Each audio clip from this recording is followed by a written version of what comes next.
Good afternoon, everyone, and welcome to another episode of Conversations with Common Sense Media. I'm Robbie Torney, head of AI and digital assessments at Common Sense Media, and our conversation today focuses on our research about AI toys, which, for those of you who might not know, are stuffed animals or robots that have a built-in AI chatbot and can act like a friend for young children.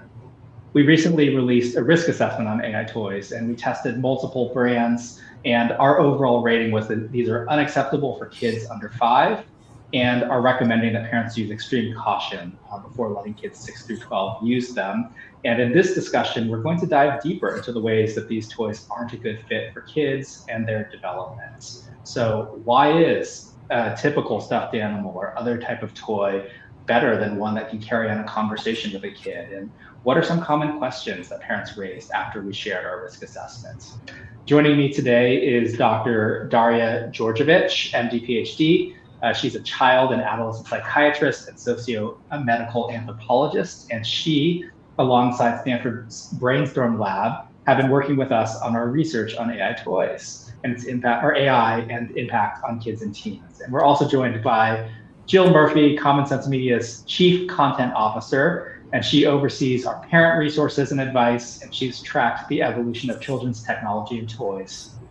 Thank you both so much for joining us today. So, for having us.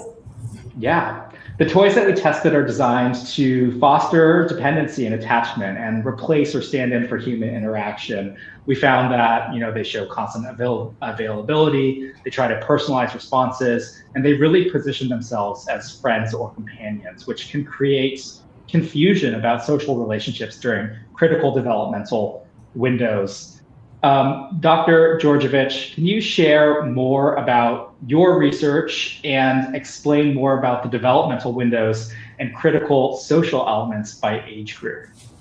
Absolutely. Thank you, Robbie. So a good deal of our research in the Brainstorm Lab has been looking at the mental health uses and impacts of AI and social media on young people and adults. And we've essentially been concerned with also generating sort of practical responses in our research. So sort of what can parents and educators and caregivers and clinicians do to enable healthy use of these technologies and products in general. We have pretty good evidence that there's a strong correlation between excessive social media use and increased sort of the mental health pandemic that has occurred among kids and adolescents and sort of been burgeoning over the past 10 years, past 15 years since the advent of social media. So we're pretty firm believers in that. And I think our research has been focused on things like wanting to prevent similar aftermath with AI. And that's why we're so thrilled to work with both Robbie and Jill on these projects. And really quickly, to give a rundown of developmental stages. So in child psychiatry and child development, we like to think of infancy to age 2 as one stage. And this is a time in which attachment formation, right, to caregivers, to adults is really happening and really crucial. And then, of course, there's sensory motor integration. And so having babies between the ages of 0 and 2 have full exposure to voice, to music, to touch, to smell, to sound, to taste, right, is very important. And to being able, of course, to move around. So that whole sensory motor integration. And then another thing that's critical is actually emotional regulation is the foundations for emotional regulation start that early. And so things that are important in that stage are very responsive and warm caregiving, steady routines, and physical closeness. And then we think about next early childhood, which is approximately age 2 to 5 or preschool years. And there we have this explosion of language in kids, and they're also learning emotional labeling and regulation. So that continues.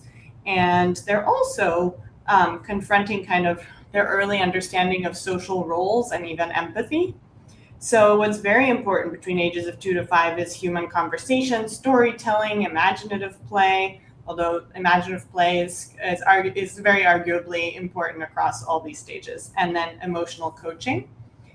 And then briefly, we think about middle childhood, which would be approximately age 6 to 10, right? Or elementary school age children, or you can, their kids are learning social rules and cooperation. They're sort of thinking about they're learning self-concept, what we call self-concept, which is like, what am I good at? And then they're confronting moral reasoning too. And so peer interaction is really important. Adult mentors are important, and constructive feedback is certainly critical. Then we think about pre-adolescence, which is age 10 to 12.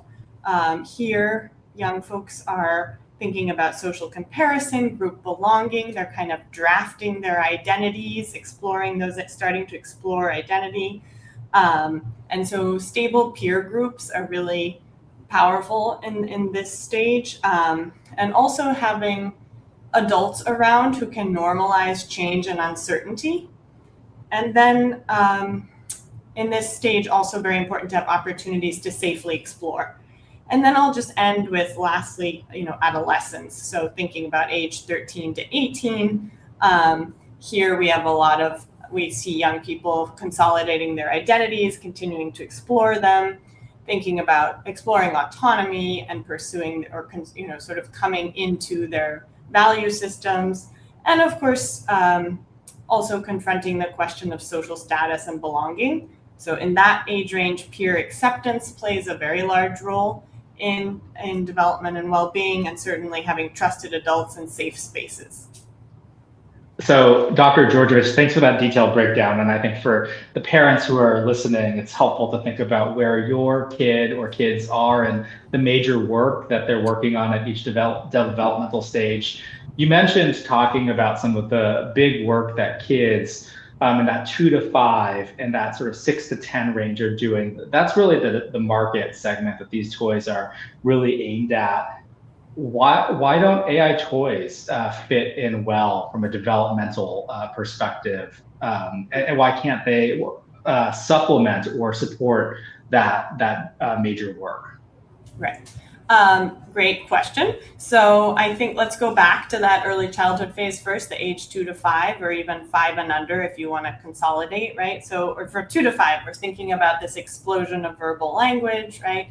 And but language is also multisensorial and involve, there are a lot of things that support language development. So it's not just sound, it's watching human faces, it's reading facial expressions.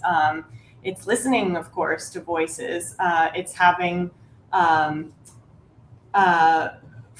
adults around who can label language or say, like, this word means this and this word means that. And what's very important also is emotional labeling and regulation. And so that's where really the human contact is critical, right? You can have an adult that can say, like, you seem very upset. Tell mommy what's wrong. Or tell mommy, why you're getting upset, right? So starting to build that labeling of one's own emotions at that age is critical. And I think, also when we think about learning social roles and empathy in that period, we really need the challenges and frictions of human relationships to learn those things and even to model them. And so the experience with an AI toy is just too flat. It's not that it's unidimensional, but it is, I hope what I'm describing, having a conversation, for example, where you can deal with disagreement, where you can deal with temper tantrum, where you can deal with challenges to what the kid is saying or thinking, that's very important. Storytelling and play, play should also bring in all these sensory and motor and emotional aspects. And so the toys are, they are physically three-dimensional, but they're not sophisticated. They cannot mimic the richness of play with other human beings. Yeah. I certainly don't think we can trust them to do any emotional coaching or teach social kind of cooperation or moral reasoning. So those would be big reasons for extending. I think that that flatness that you describe is really important for folks to keep an eye or to keep in mind, which is that there's a richness of experience that I'm hearing you describe that young kids need, and an AI toy is not going to be able to provide that richness of experience. Speaking of what folks are looking for, we released a poll as part of our research release done on AI toys, and many parents, the majority of parents, said that if they were going to get an AI toy for their child, that they think the educational benefits would be really important. Jill, can you talk about so first off, in our testing, we found that there weren't a lot of educational benefits. Toys were frequently wrong. They made up facts. There were other patterns that made them unsuitable for that. But can you talk about how traditional toys might do a better, different, more beneficial job of supporting the types of educational experiences that parents really want for their kids? Sure. Or maybe even traditional screen media like TV shows, books, movies, etc.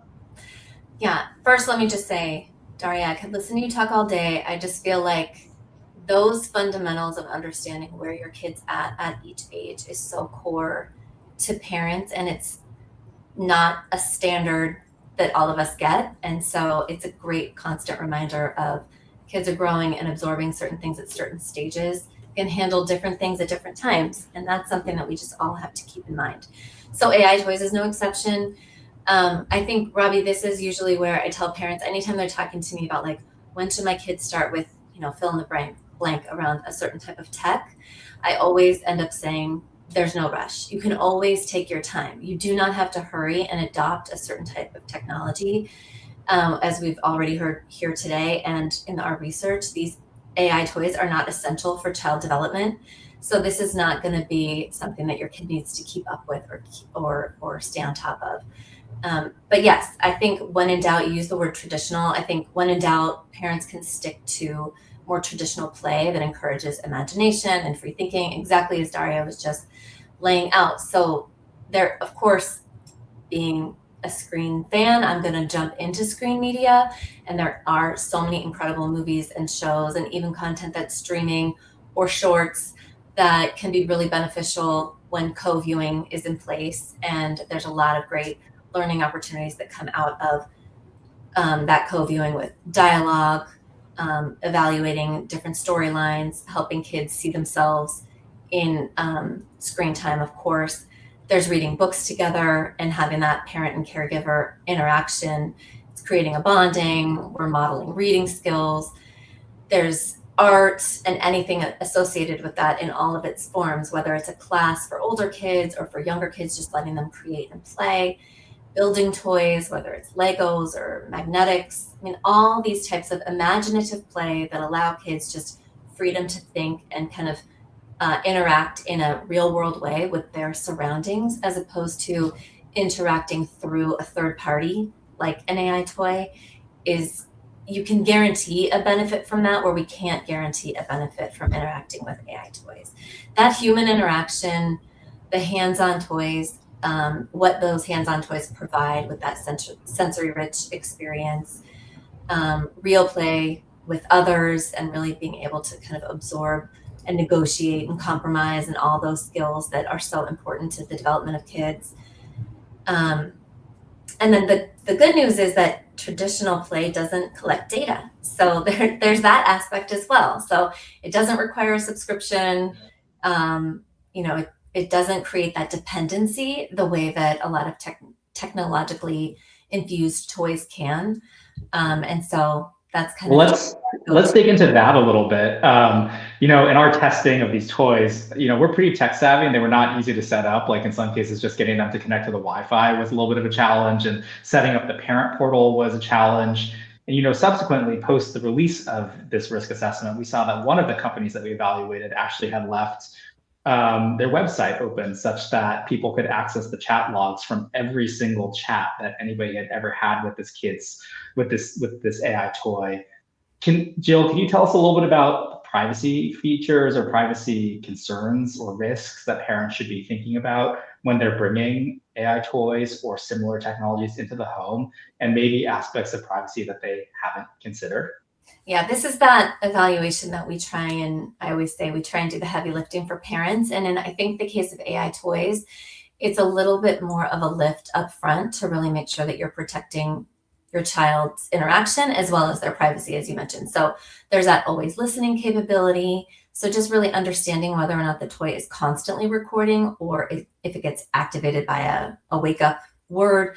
There's the data collection aspect to this. And so what exactly is being collected, voice recordings, transcripts, just as you mentioned, right? There's one move and you can end up kind of releasing a lot of information or keeping a lot of information open and available from your kid.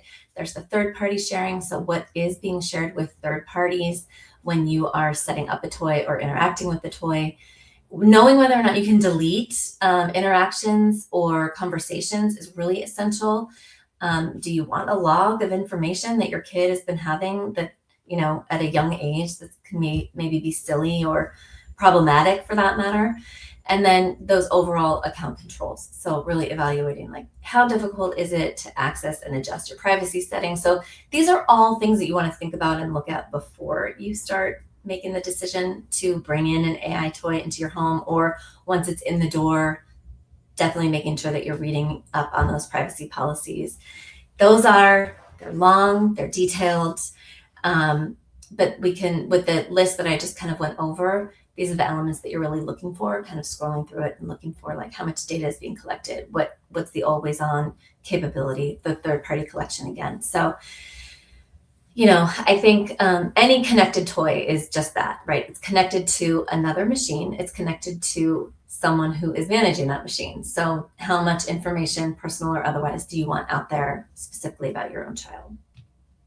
Yeah, thanks for sharing those details, Jill. And I'm just thinking about how one of the toys that we tested was sitting on my desk in the office here in San Francisco. And whenever somebody would walk by, it would either like visually detect them or detect them through some other means and like turn on and start trying to chat with them. And then like it was really hard to turn off. So I think like there's the theory of it, like the sort of, this is what the privacy policy says and this is how it plays out. And then this is like, there's the, how does the toy actually function in my space or in my home?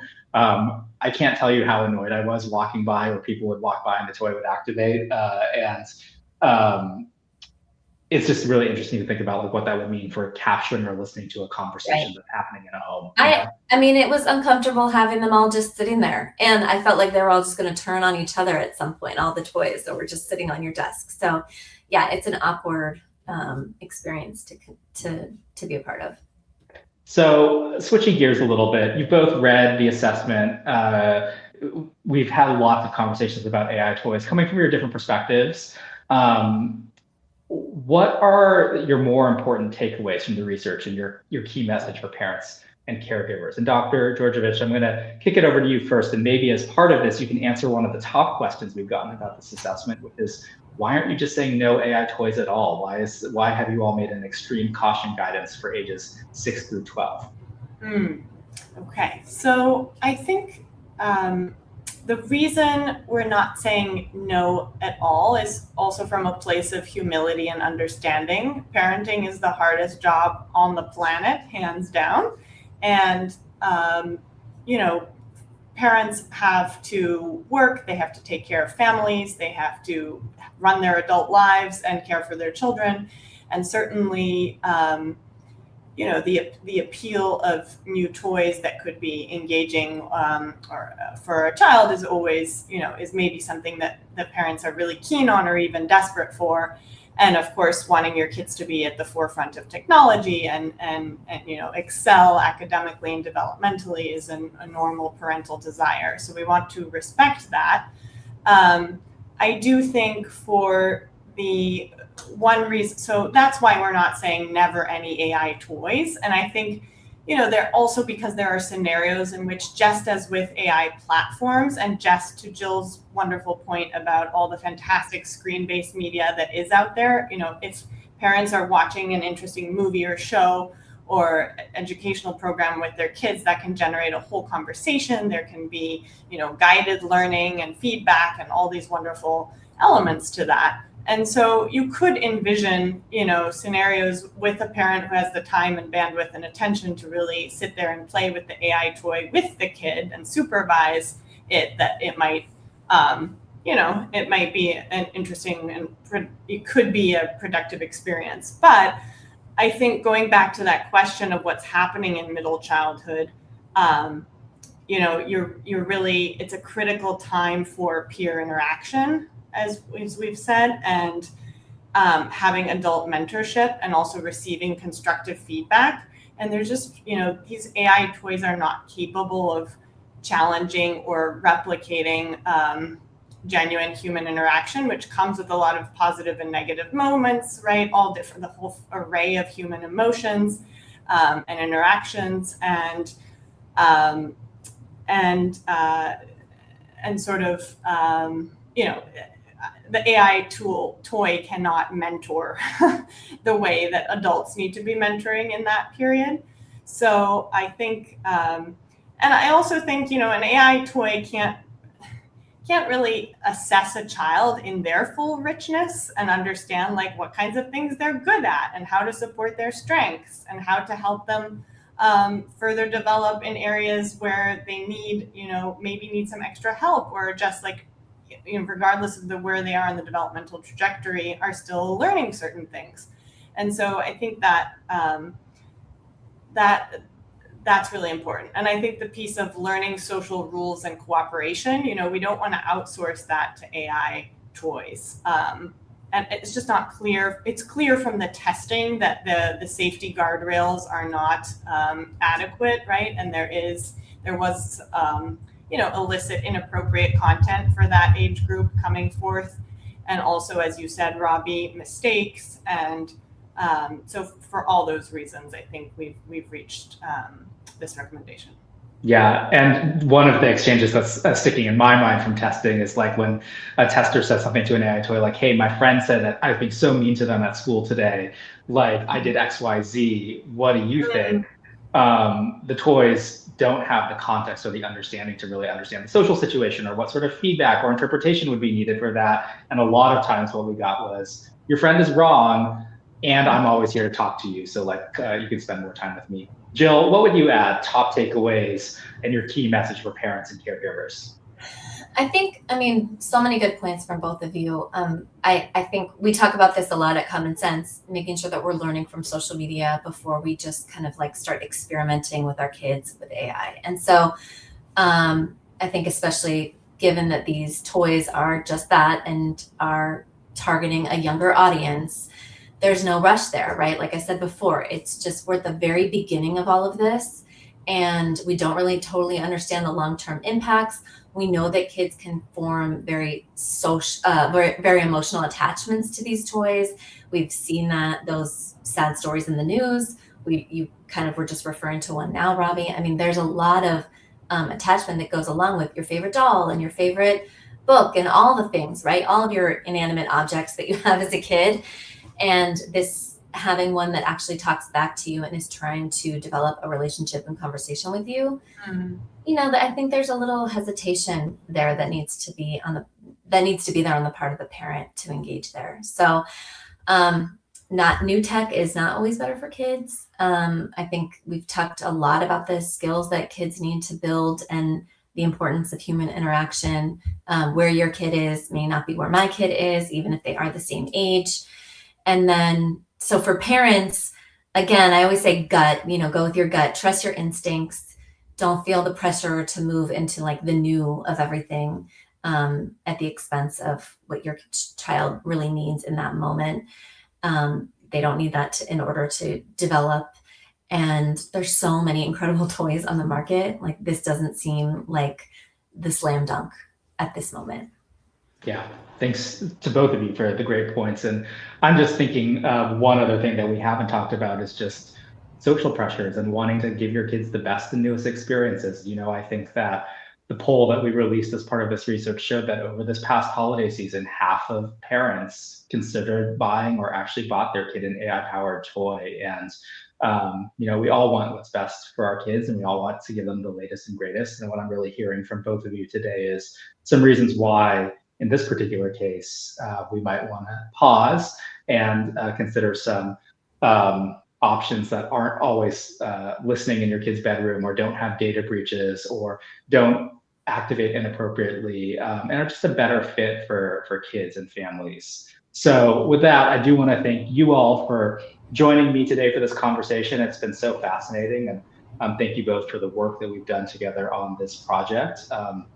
Our team has a big slate of AI risk assessments and AI research on tap for this calendar year. So make sure to sign up for our newsletter to stay up to date on the work that we are doing. And with that, I think we'll go ahead and wrap up for today. And yes, just appreciations to both of you and for our audience for joining us for today. Thanks so much, Robbie. Thanks, Darja. Thank you so much, Robbie and Jill. See you soon.